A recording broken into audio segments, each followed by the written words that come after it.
Hey, Caitlin! Can you make it from there? Nike just unleashed a 42-second teaser featuring Caitlin Clark, and honestly, it is breaking the internet. We are talking millions of views and headlines stacked to the ceiling.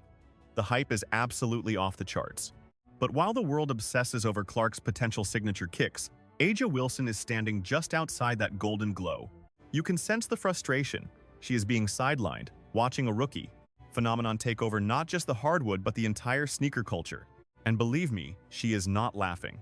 It begs the question, has the swoosh finally decided who their real MVP is? And where does that leave the reigning queen, A'ja Wilson? So, Nike drops Clark's debut solo spot since her WNBA entry, and the reception is exactly what you would expect for the face of the league. This isn't just some standard marketing play from the brand. It feels like a deafening announcement that maybe, just maybe, they think they have been betting on the wrong horse this whole time. And if you ride with A'ja Wilson, that realization has got to burn. But let's rewind. Nike did eventually come through.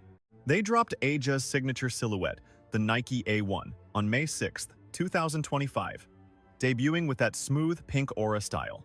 That launch wasn't just good, it was absolute fire. Reports say the inventory vanished in a mere 5 minutes. Scalpers on eBay and StockX were flipping them for $230 to $300, more than double the $110 retail tag. The demand was ferocious. At the start, it was the fairy tale moment A'ja had always chased. Those pink aura kicks evaporated instantly. It felt monumental for her career and massive for women's basketball. But hold on, because this is where the plot thickens. Nike didn't just stamp A'ja's name on a generic model and walk away. They pushed all their chips to the center of the table. We are talking 2 years of research and development, no shortcuts. They gave her the full celebrity treatment. A'ja was in the driver's seat, choosing fabrics, carving out the silhouette, and ensuring the sneaker had a soul. She made sure the design spoke her truth. She got bespoke branding and wove secret messages into the very fabric of the shoe. That pink aura wasn't just a color choice. It was a statement. Every thread and contour of that sneaker was placed with purpose. She even hit us with, "What's good, everybody? It's A'ja Wilson from the Las Vegas Aces." Clearly, I had too much fun at my Georgia retirement party, but I am here to break down the A1.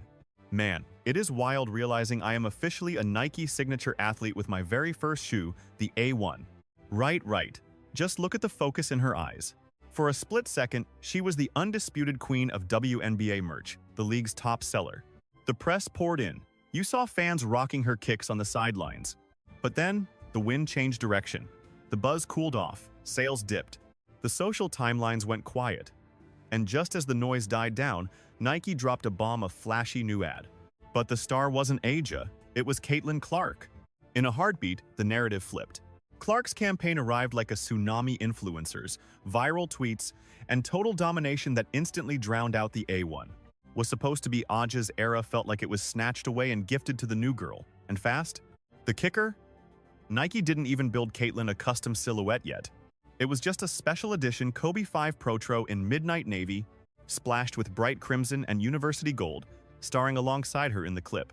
The anticipation, however, absolutely off the scale.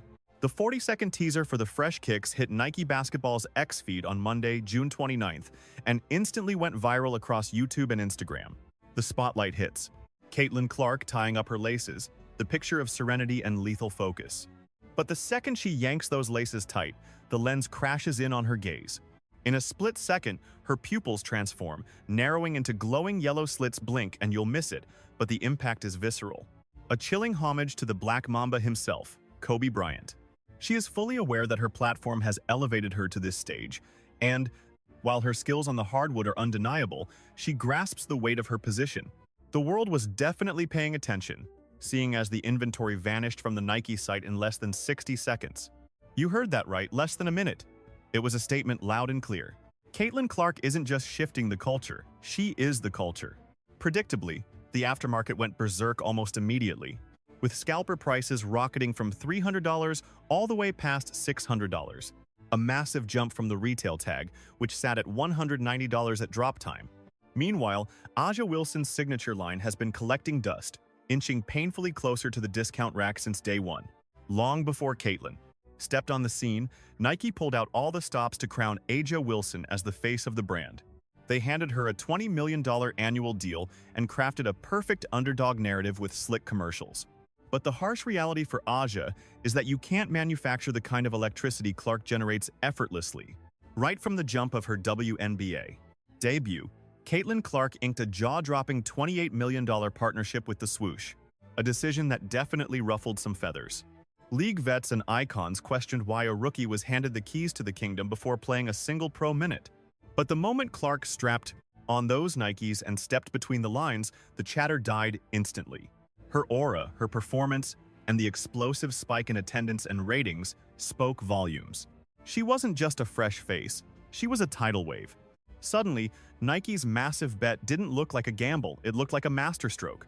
While the brand tried to force-feed Aja Wilson to the masses, Clark was already a tsunami dating back to her college run. She single-handedly drove a whopping $82 million in economic impact for the entire state of Iowa. The 23-year-old prodigy just needs a ball and a rim to change the game. Yet Nike was too distracted checking social causes off a list to spot the generational talent standing right there. Even former marketing exec Jordan Rogers publicly called them out, claiming they nearly fumbled their biggest bag. Their stock plummeted to a 5-year low while they wasted time trying to fabricate a star in Aja Wilson. Instead of doubling down earlier on the actual cash cow, Caitlin Clark, I learned early on to just tune out. I tune out the chatter, keeping my visions grand and my belief unshakable that I can achieve anything. The name is Caitlin Clark, and running the point is my game. The beauty of the women's game is that we leave everything on the floor.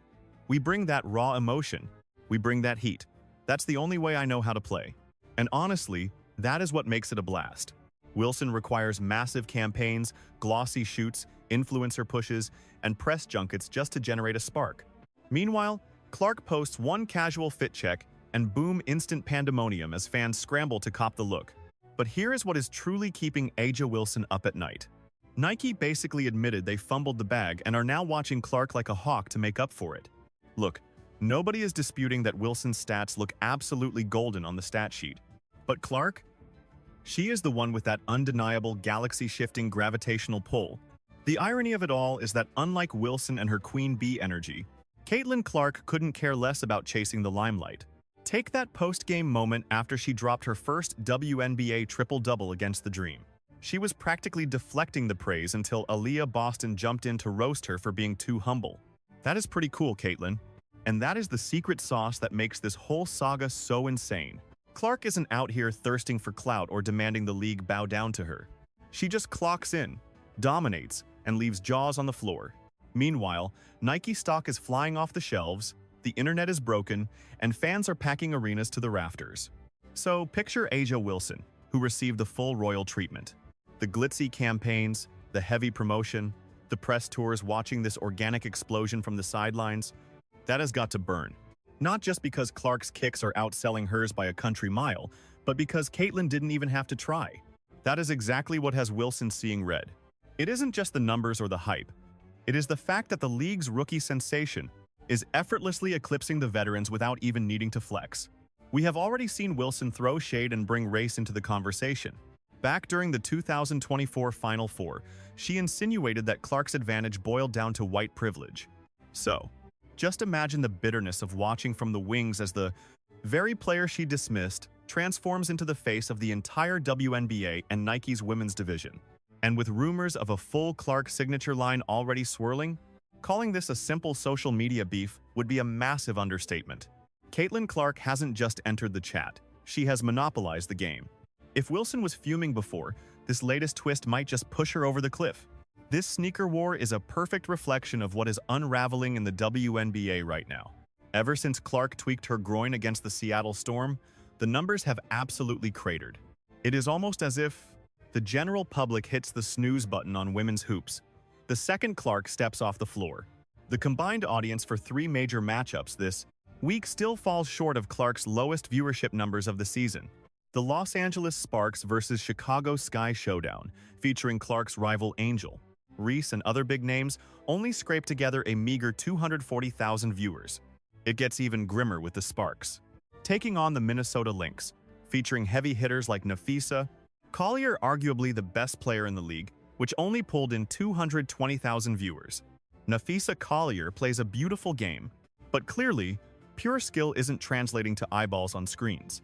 Then you have the Connecticut Sun against Aja Wilson's Aces, dragging in a disappointing 100,000 viewers.